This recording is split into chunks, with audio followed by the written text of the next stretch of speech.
नमस्ते दर्शक बंधु जय जगन्नाथ। आशा करू प्रभु जगन्नाथଙ୍କ कृपाରୁ ଆପଣମାନେ ସୁସ୍ଥ ଓ ଖୁସିରେ ଥିବେ। ଆଜି ଆସନ୍ତୁ ବୁଲିଯିବା ପରମ ପୂଜ୍ୟ ଭକ୍ତ କବି ବଳରାମ ଦାସଙ୍କ ସେହି ପବିତ୍ର ପୁଣ୍ୟପୀଠକୁ ଯେଉଁଠାରେ ସେ ତାଙ୍କର ଅନ୍ତିମ ନିଶ୍ୱାସ ତ୍ୟାଗ କରିଥିଲେ ବା ତାଙ୍କର ପରକାଳ ସମାଧି ପୀଠକୁ। ଆମେ ତାଙ୍କ ପୀଠକୁ ଯିବା ବାଟରେ ପ୍ରଭୁ ବାବା ଦକ୍ଷିଣେଶ୍ୱର ମହାଦେବଙ୍କୁ ଦର୍ଶନ କରିବାର ଶୋଭା ମିଳିଥାଏ। ଆସନ୍ତୁ ବାବା ଦକ୍ଷିଣେଶ୍ୱରଙ୍କର ଦର୍ଶନ ଲାଭ କରି ଭକ୍ତ କବି ବଳରାମ ଦାସଙ୍କ ସେହି ପବିତ୍ର ପୁଣ୍ୟପୀଠକୁ ଆଗମନ କରିବା। ଏଠାରେ ଦେଖନ୍ତୁ ପ୍ରଭୁ ଦକ୍ଷିଣେଶ୍ୱରଙ୍କ ସମ୍ମୁଖ ଭାଗରେ ଏକ ବିଶାଳକାୟ ବୃଷଭ ଶୟନମାନ। ଏ ପ୍ରଭୁ ଦକ୍ଷିଣେଶ୍ୱର ମହାଦେବଙ୍କର ପୁଣ୍ୟପୀଠ। ଆସନ୍ତୁ ଦେଖିବା। ଏହିଠାରେ ଏକ ରହସ୍ୟମୟ ଘଟଣା ଆପଣ ଜାଣିବେ। ଏଠାରେ ଏକ ବିସ୍ମୟ ସୂଚକ ଜିନିଷ ଆପଣ ଦେଖିବାକୁ ପାଇବେ। ଏଠାରେ ଦେଖନ୍ତୁ ଏକ ବିଶାଳକାୟ ବୃଷଭ ଦଣ୍ଡାୟମାନ। ଏହି ବୃଷଭକୁ ଦର୍ଶନ କରି ଆମେ ପ୍ରଭୁ ବାବା ଦକ୍ଷିଣେଶ୍ୱରଙ୍କ ପୀଠ ଦର୍ଶନ କରିବା। ଏଠାରେ ଆପଣ ଦେଖିବାକୁ ମିଳିଥାଏ ପ୍ରଭୁ ଗୌଡ଼େଶ୍ୱରଙ୍କର ଦର୍ଶନ। ଏହା ଏକ ଆଶ୍ଚର୍ଯ୍ୟର କଥା ଯାହା ଭାରତବର୍ଷରେ ମହାଦେବଙ୍କ ପୀଠରେ ଗୌଡ଼େଶ୍ୱରଙ୍କର ଆବିର୍ଭାବ ଦେଖିବାକୁ ମିଳିନଥାଏ। କିନ୍ତୁ ଏହି ବାବା ଦକ୍ଷିଣେଶ୍ୱରଙ୍କ ସହିତ ଗୌଡ଼େଶ୍ୱର ପୂଜା ପାଉଛନ୍ତି। ଏହା ଏକ ରହସ୍ୟମୟ ଘଟଣା। ଆପଣ ଜାଣିଲେ ଆଶ୍ଚର୍ଯ୍ୟ ହେବେ। ଯେତେବେଳେ ପରମ ପୂଜ୍ୟ ଭକ୍ତ କବି ବଳରାମ ଦାସଙ୍କ ଦର୍ଶନ ନିମନ୍ତେ ପ୍ରଭୁ ଲକ୍ଷ୍ମୀନାରାୟଣ ସ୍ୱୟଂ ଏଠାରେ ବିରାଜମାନ କରିଥିଲେ। ପ୍ରଭୁ ନାରାୟଣ ଏହି ପୀଠ ବା ବାବା ଦକ୍ଷିଣେଶ୍ୱର ପୀଠରେ ପଦାର୍ପଣ କରିଥିଲେ। ଗୌଡ଼େଶ୍ୱରଙ୍କ ସହିତ ଏଠାରେ ଗୌଡ଼େଶ୍ୱର ରହିଯାଇଥିଲେ। ସେହିଠାରୁ ସ୍ୱୟଂ ଲକ୍ଷ୍ମୀ ନାରାୟଣ ଯାଇ ଭକ୍ତ କବି ବଳରାମ ଦାସଙ୍କୁ ସେହି କୁଶଭଦ୍ରା ନଦୀ କୂଳରେ ଥିବା ବାଲୁକ ସ୍ତୂପରେ ଦର୍ଶନ ଦେଇଥିଲେ। ସେହିଦିନଠାରୁ ପ୍ରଭୁ ଗୌଡ଼େଶ୍ୱର ଏଠାରେ ପୂଜିତ ହୋଇ ଆସୁଛନ୍ତି। ଦେଖନ୍ତୁ ଇଏ ହେଉଛି ପ୍ରଭୁ ବାବା ଦକ୍ଷିଣେଶ୍ୱରଙ୍କ ମନ୍ଦିର। ଏଠାରେ ପ୍ରଭୁ ଗୌଡ଼େଶ୍ୱର ପୂଜିତ ହେଉଛନ୍ତି ବାବା ଦକ୍ଷିଣେଶ୍ୱରଙ୍କ ସହିତ। ଏହା ଏକ ବିସ୍ମୟ ଘଟଣା। ଆପଣ ସାରା ପୃଥିବୀରେ ବି କେଉଁଠାରେ ଦେଖିବାକୁ ପାଇବେନି। ଆସନ୍ତୁ ଏବେ ଆମେ ସେହି ପବିତ୍ର ପୁଣ୍ୟପୀଠ ଭକ୍ତ କବି ବଳରାମ ଦାସଙ୍କ ସମାଧିପୀଠ ବା ପରକାଳକୁ ଆଗମନ କରିବା। ଏହା ଅତୀତରେ ଘଞ୍ଚ ଅରଣ୍ୟରେ ପରିପୂର୍ଣ୍ଣ ଥିଲା। ଏହି ମାର୍ଗ ଅତି ସଂକୀର୍ଣ୍ଣ ଥିଲା। ଏହି ସଂକୀର୍ଣ୍ଣ ରାସ୍ତାରେ ପ୍ରତିଦିନ ସଂଖ୍ୟାଧିକ ଭକ୍ତମାନଙ୍କର ସ୍ରୋତ ଛୁଟିଥାଏ ଏହି ସମାଧିପୀଠ ଦର୍ଶନ କରିବାକୁ। ଆମେ ଏବେ ସେହି ବାଲୁକା ସ୍ତୂପକୁ ଆମେ ପଦାର୍ପଣ କରୁଛୁ, ଆଗେଇ ଯାଉଛୁ। ମାତ୍ର ଅଳ୍ପ ଦୂରରେ ତାଙ୍କ ସେହି ପବିତ୍ର ପୁଣ୍ୟପୀଠ।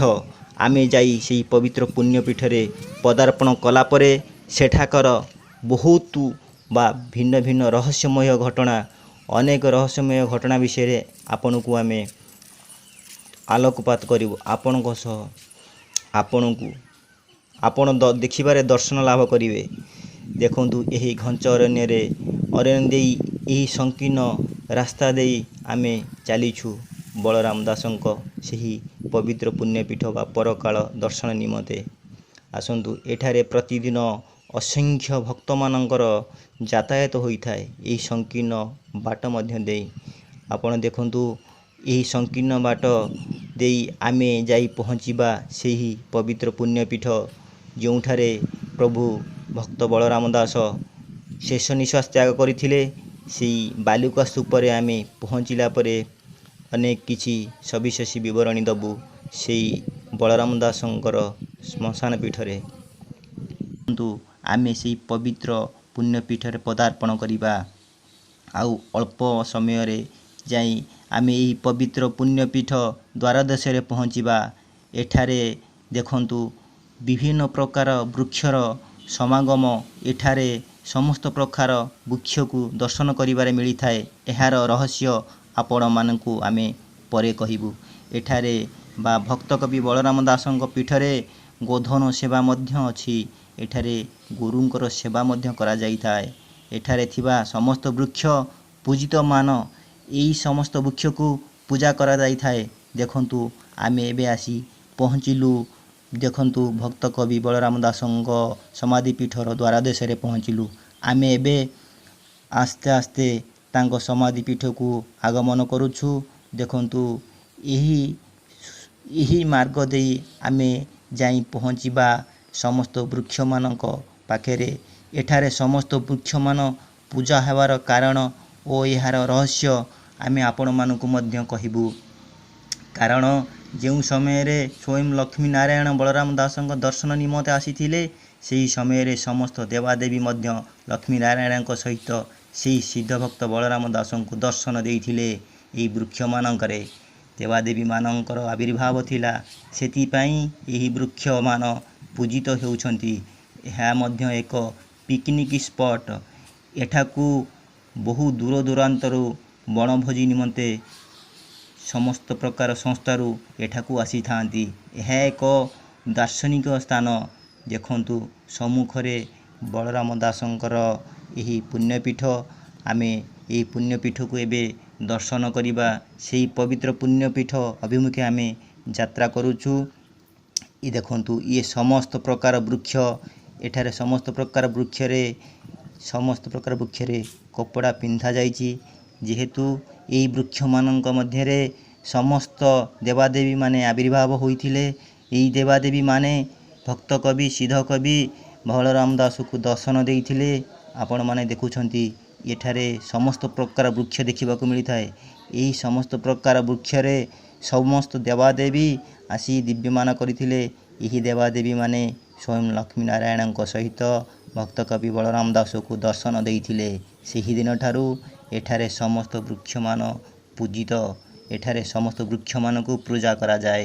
ଏବେ ଦେଖନ୍ତୁ ଆମେ ଆସ୍ତେ ଆସ୍ତେ ଯାଉଛୁ। ଏବେ ଆମେ ସେହି ସିଦ୍ଧ ଭକ୍ତ ପରମ ଭକ୍ତ ସେହି ଭକ୍ତ କବି ଗୌରବର ଓଡ଼ିଶାର ଗୌରବ କବି ସେହି ଉତ୍କଳର ଗୌରବ କବି ଭକ୍ତ କବି ବଳରାମ ଦାସଙ୍କ ସମାଧିପୀଠ ଅଭିମୁଖେ ଆମେ ଏବେ ଚାଲିଲୁ। ଦେଖନ୍ତୁ ଏହି ପୀଠ ଦ୍ୱାରଦେଶ ଏବେ କିଛି ସମୟ ପାଇଁ ବନ୍ଦ ଅଛି। ଆମେ ଆଉ ଅଳ୍ପ ସମୟ ପରେ ପୂଜାରୀ ଆସିବେ। ଆମେ ଦେଖିବା ପ୍ରଭୁଙ୍କ ପୂଜା ଅର୍ଚ୍ଚନା। ଆସନ୍ତୁ ଆମେ ଆସ୍ତେ ଆସ୍ତେ ଆଗମନ କରୁଛୁ ସେହି ସମାଧିପୀଠ ଅଭିମୁଖେ। ଦେଖନ୍ତୁ ଇଏ ହେଉଛି ସେହି ସମାଧିପୀଠର ପ୍ରଥମ ପାହାଚ। ଯେଉଁ ପାହାଚକୁ ଆମେ ଚଢ଼ି ଯାଇକିରି ବାବାଙ୍କ ବା ଭକ୍ତ ବଳରାମ ଦାସଙ୍କ ସମାଧିପୀଠରେ ପାଦ ଦେବା। ଦେଖନ୍ତୁ ଏଠାରେ ଦ୍ୱାରଦେଶ ଏବେ ବନ୍ଦ ଅଛି। ପୂଜାରୀ ଆସିବେ, ପୂଜା କରିବେ। ଆସନ୍ତୁ ଆମେ କିଛି ସମୟ ତାଙ୍କ ତିଆରି ମନ୍ଦିର ଚତୁର୍ଦିଗରେ ଆମେ ପରିଦର୍ଶନ କରିବା। ଏଠାରେ ସମସ୍ତ ଦେବାଦେବୀଙ୍କର ମୂର୍ତ୍ତି ସ୍ଥାପିତ ହୋଇଛି। ସ୍ୱୟଂ ଲକ୍ଷ୍ମୀ ନାରାୟଣଙ୍କ ମୂର୍ତ୍ତି ସ୍ଥାପନ କରାଯାଇଛି। ଅଳ୍ପ ସମୟ ମଧ୍ୟରେ ଦେଖନ୍ତୁ ପୂଜାରୀ ଆସିବେ, ପୂଜା କରିବେ, ପୂଜା ସମାପନ କରିବେ। ଆମେ ମଧ୍ୟ ସ୍ୱୟଂ ପ୍ରଭୁଙ୍କୁ ଦର୍ଶନ ଲାଭ କରିବା। ଆମେ ମଧ୍ୟ ସେ ପୂଜାକୁ ଦର୍ଶନ କରିବା। ଜୟ ଜଗନ୍ନାଥ, ଜୟ ଜଗନ୍ନାଥ, ଜୟ ଜଗନ୍ନାଥ, ଜୟ ଜଗନ୍ନାଥ। ଆସନ୍ତୁ ଏବେ ଦେଖନ୍ତୁ ଏହି ସମାଧିପୀଠ ଏକ ମନ୍ଦିରରେ ପରିଣତ ହୋଇଛି। ଏହି ମନ୍ଦିରର ଚତୁର୍ଦିଗରେ ସ୍ୱୟଂ ଲକ୍ଷ୍ମୀ ନାରାୟଣ ଓ ଅନ୍ୟାନ୍ୟ ଦେବାଦେବୀମାନଙ୍କୁ ସ୍ଥାପିତ କରାଯାଇଛି। ଦେଖନ୍ତୁ ଆମେ ଏବେ ତାଙ୍କ ଦ୍ୱାରଦେଶ ଅଭିମୁଖେ ତାଙ୍କ ଦ୍ୱାର ଦେଖିବା। ପୂଜାରୀ ଆସିବେ, ପୂଜାରୀ ଆସି ତାଙ୍କ ଦ୍ୱାର ଖୋଲିବେ। ଆମେ ପ୍ରଭୁଙ୍କର ଦର୍ଶନ ଲାଭ କରିବା ଓ ପୂଜା ମଧ୍ୟ ଦେଖିବା। ଦେଖନ୍ତୁ ପୂଜାରୀ ଆସି ପହଞ୍ଚିଲେ ଓ ଦ୍ୱାରଦେଶ ପ୍ରଭୁଙ୍କ ଖୋଲାଗଲା। ଜୟ ଜଗନ୍ନାଥ, ଜୟ ଜଗନ୍ନାଥ, ଜୟ ଜଗନ୍ନାଥ, ଜୟ ଜଗନ୍ନାଥ, ଜୟ ଜଗନ୍ନାଥ। ଦେଖନ୍ତୁ ପ୍ରଭୁଙ୍କୁ ଦର୍ଶନ କରନ୍ତୁ, ପ୍ରଭୁଙ୍କୁ ଦର୍ଶନ କରନ୍ତୁ। ଦେଖନ୍ତୁ ସେହି ପରମ ଭକ୍ତ ବଳରାମ ଦାସଙ୍କୁ ଦର୍ଶନ କରନ୍ତୁ। ଏଇଠାରେ ଦେଖନ୍ତୁ ଭକ୍ତ ବଳରାମ ଦାସ ସମାଧି ହୋଇଥିଲେ। ଏଇଠାରେ ହିଁ ସ୍ୱୟଂ ଲକ୍ଷ୍ମୀ ନାରାୟଣ ଦର୍ଶନ ଦେଇଥିଲେ। ଏଇଠାରେ ମଧ୍ୟ ଏକ ବିରାଟ ବିଶାଳକାୟ ଆମ୍ବ ବୃକ୍ଷ ଥିଲା। ଏଇଠାରେ ଦେଖନ୍ତୁ ପ୍ରଭୁଙ୍କୁ ମାଳ ଚଢ଼େଇଲେ ପୂଜାରୀ। ଦେଖନ୍ତୁ ଏଇଠାରେ ଲକ୍ଷ୍ମୀ ନାରାୟଣ ଆସି ଦର୍ଶନ ଦେଇଥିଲେ। ଏଇଠାରେ ତାଙ୍କ ମୂର୍ତ୍ତି ସ୍ଥାପନ କରାଯାଇଛି। ଦେଖନ୍ତୁ ନାନାବିଧ ପୂଜା ଅର୍ଚ୍ଚନା ପୂଜାରୀଙ୍କ ଦ୍ୱାରା ସମାପିତ ହେଉଛି। ଦେଖନ୍ତୁ ଆପଣମାନେ ଦେଖିବାକୁ ସୁଯୋଗ ପାଇବେ ନାହିଁ। ଏବେ ଦେଖନ୍ତୁ ସୁଯୋଗ ମିଳିଛି। ଆପଣ ପୂଜା ଅର୍ଚ୍ଚନାରେ ଆପଣ ଦେଖନ୍ତୁ ଠାକୁରଙ୍କର ପୂଜା ଅର୍ଚ୍ଚନା ଚାଲିଛି। ଏହିଠାରେ ସ୍ୱୟଂ ଲକ୍ଷ୍ମୀ ନାରାୟଣ ଆସି ଦର୍ଶନ ଦେଇଥିଲେ। ଏହିଠାରେ ଏକ ବିଶାଳକାୟ ଆମ୍ବ ବୃକ୍ଷ ଥିଲା, ଯେଉଁ ଆମ୍ବ ବୃକ୍ଷରେ ପ୍ରାୟତଃ 5 ପ୍ରକାର ଆମ୍ବ ଭିନ୍ନ ଭିନ୍ନ ରଙ୍ଗର ଫଳିଥାଏ। ଏହି ଆମ୍ବ ବୃକ୍ଷ ଏବେ ନାହିଁ। ଏହା ଏକ ବିଶାଳକାୟ ବାଲୁକ ସ୍ତୂପ ଥିଲା। ଏହା କୁଶଭଦ୍ରା ନଦୀ କୂଳରେ। ଏହି ଆମ୍ବ ବୃକ୍ଷ ମୂଳରେ ଆସି ସ୍ୱୟଂ ଲକ୍ଷ୍ମୀ ନାରାୟଣ ଦର୍ଶନ କରିଥିଲେ। ଏହି ଆମ୍ବ ବୃକ୍ଷରେ ଭିନ୍ନ ଭିନ୍ନ ରଙ୍ଗର 5 ପ୍ରକାରର ଆମ୍ବ ଫଳିଥାଏ। ଏହା ଏକ ବିଶାଳକାୟ ଆମ୍ବ ବୃକ୍ଷ ଥିଲା। ସ୍ୱୟଂ ଲକ୍ଷ୍ମୀ ନାରାୟଣ ବଳରାମ ଦାସଙ୍କୁ ଦର୍ଶନ ଦେଇଥିଲେ। ଏହିଠାରେ ସେହି ଆମ୍ବ ବୃକ୍ଷରେ 5 ପ୍ରକାର ଆମ୍ବ ଫଳିଥାଏ ଭିନ୍ନ ଭିନ୍ନ ରଙ୍ଗର। ଦେଖନ୍ତୁ ଏଠାରେ ଭକ୍ତମାନଙ୍କ ସମାଗମ, ପ୍ରତିଦିନ ସଂଖ୍ୟାଧିକ ଭକ୍ତ ଏଠାକୁ ଆସିଥାନ୍ତି। ଜୟ ଜଗନ୍ନାଥ। ଏଠାରୁ ଅନ୍ୟାନ୍ୟ ମଠରୁ ବା ବହୁ ଦୂରାନ୍ତରୁ ଅନେକ ବାବା ଆଗମନ କରିଥାନ୍ତି। ଆସନ୍ତୁ ଆମେ ପୂଜାରୀଙ୍କ ସହିତ ଏହି ପୀଠର ମାହାତ୍ମ୍ୟ ବିଷୟରେ ଜାଣିବା। ଜୟ ଜଗନ୍ନାଥ। ଆଶା କରୁ ଏହି ଭିଡ଼ିଓଟି ଆପଣଙ୍କୁ ପସନ୍ଦ ଲାଗିଥିବ। ଏହିଭଳି ଭିଡ଼ିଓ ଦେଖିବାକୁ ଆପଣ ଆମ ଚ୍ୟାନେଲକୁ ସବସ୍କ୍ରାଇବ୍ ଓ ଲାଇକ୍ କରନ୍ତୁ, ଯାହାଦ୍ୱାରା ଆପଣମାନେ ଏହିପରି ଭିଡ଼ିଓ ଦେଖିବାରେ ସୁଯୋଗ ପାଇପାରିବେ। ଆସନ୍ତୁ ଦେଖନ୍ତୁ ପ୍ରଭୁଙ୍କୁ ଆମେ ସମ୍ପୂର୍ଣ୍ଣ ଦର୍ଶନ ଲାଭ କରିବା। ଏଠାରେ ପ୍ରଭୁ ବିଦ୍ୟମାନ। ଏହିଠାରେ ଭକ୍ତ କବି ବଳରାମ ଦାସ ଶେଷ ନିଶ୍ୱାସ ତ୍ୟାଗ କରିଥିଲେ। ଏହି ବାଲୁକ ସ୍ତୂପରେ ସିଏ ସ୍ୱୟଂ ଲକ୍ଷ୍ମୀନାରାୟଣଙ୍କୁ ଦର୍ଶନ କରିଥିଲେ। ଆସନ୍ତୁ ଆମେ କିଛି ସମୟ ପ୍ରଭୁଙ୍କ ପୂଜା ଅର୍ଚ୍ଚନାରେ ଯୋଗ ଦେବା। ଦେଖନ୍ତୁ ଜୟ ଜଗନ୍ନାଥ, ଜୟ ଜଗନ୍ନାଥ, ଜୟ ଜଗନ୍ନାଥ, ଜୟ ଜଗନ୍ନାଥ, ଜୟ ଜଗନ୍ନାଥ, ଜୟ ଜଗନ୍ନାଥ। ଦେଖନ୍ତୁ ପ୍ରଭୁଙ୍କ ପୂଜା ଅର୍ଚ୍ଚନା। ଆମେ କିଛି ସମୟ ପରେ ପୂଜାରୀଙ୍କ ସହିତ କିଛି ଆଲୋକପାତ କରିବୁ ଏହି ପୀଠର ରହସ୍ୟମୟ କଥା ବିଷୟରେ। ଆସନ୍ତୁ ଦେଖନ୍ତୁ।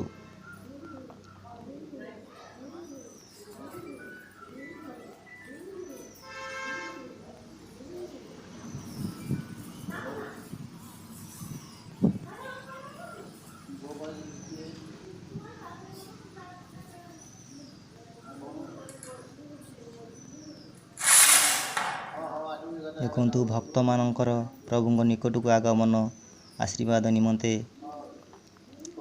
ବହୁ ଦୂରାନ୍ତରୁ ମଧ୍ୟ ଭକ୍ତମାନେ ଆସି ଏଠାରେ ସମାଗମ ହୁଅନ୍ତି ପ୍ରଭୁଙ୍କ ଦର୍ଶନ ନିମନ୍ତେ। ଏଠାକୁ ସଂଖ୍ୟାଧିକ ଭକ୍ତମାନଙ୍କର ଆଗମନ ହୋଇଥାଏ। ପ୍ରତିଦିନ ଭକ୍ତମାନଙ୍କର ସ୍ରୋତ ଛୁଟିଥାଏ ଏଠାକୁ। ନାନା ଦୂରାନ୍ତରୁ ଅନ୍ୟାନ୍ୟ ବାବାମାନେ ମଧ୍ୟ ଆସି ଏଠାରେ ଦିବ୍ୟମାନ ଦେଖିବାକୁ ଆପଣ ପାଇବେ। ବହୁ ଭକ୍ତମାନେ, ବହୁ ବାବାମାନଙ୍କର ଏଠାରେ ସହାବସ୍ଥାନ ଆମେ ଆପଣମାନଙ୍କୁ ଦେଖେଇବୁ। ଏଠାରେ ବହୁ ବାବାମାନେ ମଧ୍ୟ ଅଛନ୍ତି। ଦେଖନ୍ତୁ ଇଏ ବହୁ ଦୂରାନ୍ତରୁ ବାବା ଆସିଛନ୍ତି। ଏଠାରେ ସେ ଚାଲିପାରୁନାହାନ୍ତି, ଏଠାରେ ଆସି ଆଶ୍ରୟ ନେଇଛନ୍ତି ସେହି ପରମ ପୂଜ୍ୟ ଭକ୍ତ କବି ବଳରାମ ଦାସଙ୍କ ଏହି ପୁଣ୍ୟପୀଠରେ।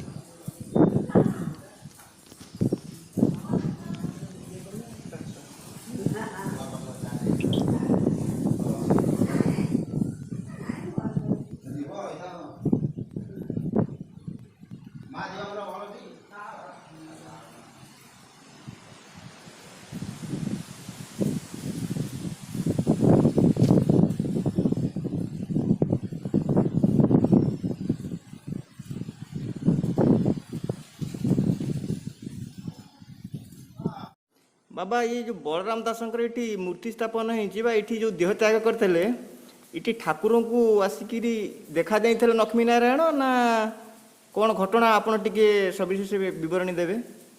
ବଳରାମ ଦାସଙ୍କ ଘର ଏରବଙ୍ଗ। ସେ ସବୁଦିନ ଯିବା ଆସିବା କରନ୍ତି ପୁରୀ। ଯିବା ଆସିବା କଲା ପରେ ଲକ୍ଷ୍ମୀଙ୍କ ଘରେ କ'ଣ ପଶିଥିଲେ। ଲକ୍ଷ୍ମୀ ତାକୁ ଅଭିଶାପ ଦେଇଥିଲେ ଯେ କହିଲା ଭଳିଆ ତୁ ଆଉ କ୍ଷେତ୍ର ଆଉ ଆସିପାରିବୁନି, ତୋର ଅପନ୍ତରରେ ଦିନ ଯିବ। ଏହା କହିକି ବଳରାମ ଦାସ ତାଙ୍କ ଠାକୁର ପୂଜା କରିବାକୁ ବଳରାମ ଦାସ ଆସନ୍ତି ସବୁଦିନ ଏରବଙ୍ଗ ଆସିବା ପରେ ପୁଣି ଭୋଗ ଲାଗି ଆସିବା ପରେ ମହାଦେବ ହିଁ ଆମର ତାଙ୍କୁ ସାପ ବୋଲି ଦର୍ଶନ କଲା ବୋଲି କହୁଛନ୍ତି। ସାପ ଦର୍ଶନ କଲେ, ଏଠି ଆସିକି କହିଲେ ଲକ୍ଷ୍ମୀନାରାୟଣଙ୍କୁ, ଜଗନ୍ନାଥଙ୍କୁ ସ୍ମରଣ କଲେ ଯେ ପ୍ରଭୁ ମୋର ଶେଷ ନିଶ୍ୱାସ ମୁଁ ଏଇଠି ତ୍ୟାଗ କଲି। ଜଗନ୍ନାଥ କହିଲେ ଆଉ ମୋର ଗୋଟେ ଭକ୍ତ ପଡ଼ିଛି ପରମ ଭକ୍ତ, ମୁଁ ଯାଉଛି ମୋର ଟିକେ ଦେଖା। ଲକ୍ଷ୍ମୀ କହିଲେ ମୁଁ ଟିକେ ଆପଣଙ୍କ ସାଥିରେ ଯିବି। ନା ଯିବ ଦିଦି ଆସ। ଲକ୍ଷ୍ମୀ ନାରାୟଣ ଗରୁଡ଼ରେ ଆସିକରି ଏଇ ବଳରାମ ଦାସ ଏଇ ବେଗୁନିଆରେ ସମରା ପଟରେ କୁଶଭଦ୍ରା ନଦୀ କୂଳେ ବଳରାମ ଦାସ ପଡ଼ିଥିଲେ। ଏଇଠୁ ଓହ୍ଲେଇକରି ଲକ୍ଷ୍ମୀ ନାରାୟଣ ପଚରା ପଚରି କରିଛନ୍ତି। ଟିକେ ବଳିଆ ମୁଁ ତାକୁ କ'ଣ କହିଥିଲି ନା କ'ଣ କହୁଥିଲୁ କାଣି, ମୁଁ ଯାହା ସେଇ ହିସାବରେ କହି କାଣି ବୋଲିଲା। ଅପନ୍ତରା ଭୂଇଁ ଏଇଟା ନୁହଁ, ଯେଉଁଠି ଲକ୍ଷ୍ମୀ ନାରାୟଣ ହେଇଥିଲେ ସେଇଟା ହେଉଛି ଗୁପ୍ତ କ୍ଷେତ୍ର। ଏଇଟା ଶ୍ରୀକ୍ଷେତ୍ର। ଶ୍ରୀକ୍ଷେତ୍ର ସେଇଟା ହେଲା ଶ୍ରୀକ୍ଷେତ୍ର, ଏଇଟା ହେଲା ଗୁପ୍ତ କ୍ଷେତ୍ର। ଆଜ୍ଞା, ମାନେ କହିଥିଲେ ଯେ ଯେଉଁ ତୁ ମଲା ସମୟରେ ଶ୍ରୀକ୍ଷେତ୍ର ଦର୍ଶନ କରିପାରିବୁନି, ପ୍ରଭୁକୁ ଦର୍ଶନ କରିପାରିବୁନି, କିନ୍ତୁ ହେଉଛି ମୁଁ ଏଇଠି ଯେଉଁଠି ନାରାୟଣ ଅଛନ୍ତି ଲକ୍ଷ୍ମୀ ଅଛନ୍ତି ସେଇଟା ତ ଶ୍ରୀକ୍ଷେତ୍ର, ତେଣୁକରି ମୁଁ ଏଇଠି ହେଉଛି ଶ୍ରୀକ୍ଷେତ୍ରରେ ଦେହ ତ୍ୟାଗ କରୁଛି। ଏଇଟା ଗୁପ୍ତ କ୍ଷେତ୍ର ଆଉ। ଆଜ୍ଞା, ଜଗନ୍ନାଥ କହିଲେ ନା ଏଇଟା ଗୁପ୍ତ କ୍ଷେତ୍ର, ସେଇଟା ହେଲା ଶ୍ରୀକ୍ଷେତ୍ର। ଏଠି ଯେଉଁ ଠାକୁରଙ୍କ ମୂର୍ତ୍ତି ସ୍ଥାପନ ହେଇଛି ଏଇ ଜାଗାରେ ହିଁ ଦେହ ତ୍ୟାଗ କରିଥିଲେ। ଏଇ ଜାଗାରେ ଦେହ ତ୍ୟାଗ କରିଥିଲେ। ଏଇ ଗଛ ମୂଳେ ଆମ୍ବ ଗଛ 5 ପ୍ରକାର ଆମ୍ବ ଫଳେଇ ଆଜ୍ଞା, ସେ ଗଛ ମୂଳେ ଏଇଠି ବସିଥିଲେ। ଯେହେତୁ ଲକ୍ଷ୍ମୀନାରାୟଣ ଆସି ଏଇ ଜାଗାରେ ଭେଟନ୍ତି, ଏଇଠି ଦେହ ତ୍ୟାଗ କରିଥିଲେ। ଏଇଠି ହେଉଛି ତାଙ୍କର ହେଉଛି ସମାଧି ପୀଠ। ଆଜ୍ଞା ଆଜ୍ଞା, ପୂଜାରୀ ଥ୍ୟାଙ୍କ ୟୁ, ଧନ୍ୟବାଦ। ଜଗନ୍ନାଥ, ଆସନ୍ତୁ ଆମେ ସମସ୍ତେ ପ୍ରଭୁଙ୍କ ପୂଜାରେ ନିୟୋଜିତ ହେବା କିଛି ସମୟ ପାଇଁ। ଆପଣମାନେ ଏହିପରି ରହସ୍ୟମୟ ଭିଡ଼ିଓ ଦେଖିବା ପାଇଁ ଏହି ଚ୍ୟାନେଲକୁ ସେୟାର କରନ୍ତୁ, ଲାଇକ୍ କରନ୍ତୁ ଓ ଅଧିକରୁ ଅଧିକ ସବସ୍କ୍ରାଇବ୍ କରନ୍ତୁ। ଜୟ ଜଗନ୍ନାଥ, ଜୟ ଜଗନ୍ନାଥ, ଜୟ ଜଗନ୍ନାଥ। ନମସ୍ତେ।